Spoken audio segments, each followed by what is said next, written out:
I'm a respiratory therapist. I am a respiratory therapist. I'm a respiratory therapist, and I save lives.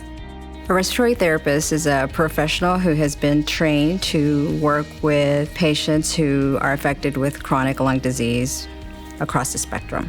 So anything that affects your breathing, a respiratory therapist is likely going to be involved in the care of that patient. A respiratory therapist is not only a therapist, but a practitioner.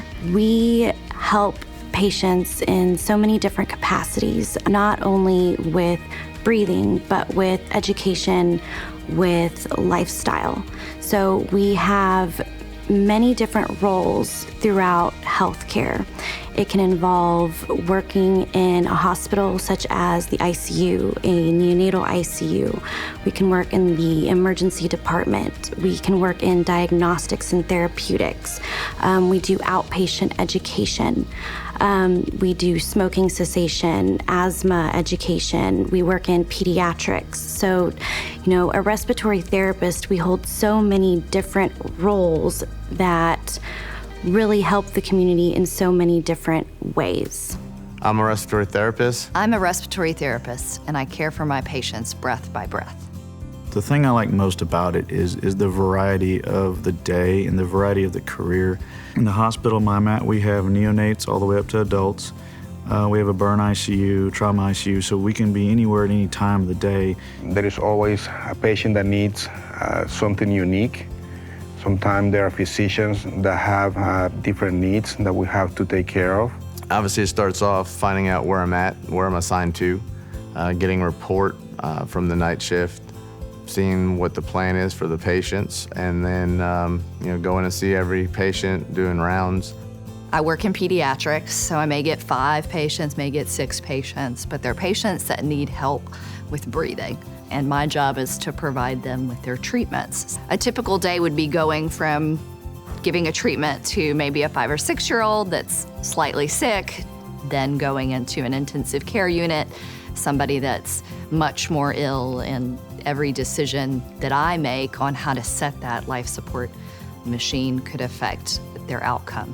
We have so many different pieces of equipment, and they all do so many different things, from a wide variety of life support equipment to sustaining equipment to equipment that just will deliver oxygen. So a typical day is checking equipment, getting with our people. We also will go in-house and check on the therapists in-house and see if they need anything. But primarily we're waiting for calls, and they come. We usually do 2 to 4 transports a night, and they can be anywhere from 2 or 3 hours long to 6 hours long, or sometimes even beyond the shift. We see each patient anywhere from 1 time a day to 6 times a day, depending on the type of patient. Day will typically end right about 5, 6 o'clock in the evening, so about 12-hour days. I'm a respiratory therapist. I'm a respiratory therapist, and I love taking care of people. I worked in a teaching hospital, so it was routine that we always had students, following us. Precepting students was one of our responsibilities. So that's how I got into education. I became a clinical instructor. That also opened another door for me when a program director position became available. Empowering the patient to manage their chronic lung disease so that they understand that they can live a good life. It's about quality of life, so I feel that if I can help teach them on how to handle their chronic lung disease, it's about having the confidence that they're going to be okay. The education and dealing with the patients, it's very satisfying to me. You go in a room with someone you haven't seen in a while, but they look at you, the family looks at you, and they remember you, and they're happy to see you, and that makes my day. It makes it all worth it. So, I'm a respiratory therapist. I'm a respiratory therapist. I'm a respiratory therapist, and I make a difference.